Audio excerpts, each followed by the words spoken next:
I have to be honest, a clearer instance of anti-Black assimilationist racism I could not have scripted myself. Certain authors in the Journal of Schenkerian Studies symposium proved that this particular mythology of racial inferiority is still very much alive and well in American music studies. I can think of no better evidence than this foul language from these detractors to underscore just how urgently we must begin to dismantle the structural whiteness and maleness, not just of American music theory, which has been the main focus of my work, but how we teach music to our students in the 21st century. The real irony here is that, unwittingly, this journal issue and its most aggressive authors have done more to harm Schenker and his legacy than anything I have. Yale's statement pointed out how there were no people of color and only one woman among the respondents, and how the symposium only proved the point I made in my article that music theory's white racial frame seeks to maintain the status quo generally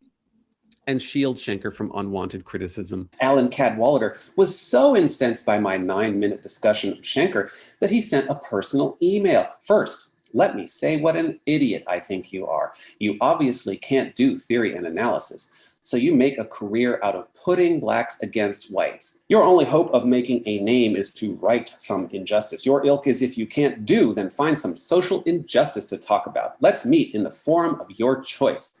Pick your piece and let's have an analysis symposium. Talk to me about counterpoint, harmony, linear analysis. You are inept at all of these. Well, maybe I'm not supposed to do that. I don't know, but he sent it to me. I didn't ask him for the hate. I hope he sends me another one, because I'm just going to put that one. I'm going to follow it up with that. I want the Alan Cadwalladers of the world to know that if they send me that, I'm going to show it to everybody, and I'm going to use it as evidence against them. I'm going to fight fire with fire. I don't have a problem with that. I'm just collecting data. That's all I'm doing. Like this unsolicited Facebook direct message in which the author says, I actually read about your opinion on European music in an Austrian newspaper. I've never read such nonsense before in my life. You're obviously completely incompetent. Please stay with your opinion in the USA. An entire continent is laughing at you. Signed, Konstantin Staus-Rausch. I use that hate mail. These are all the horrible things I've been called. Is this not proof enough? The only negative or critical reactions that have actually been constructive are the ones that have made me sharpen my arguments. They gave me so much data to use as I press my case.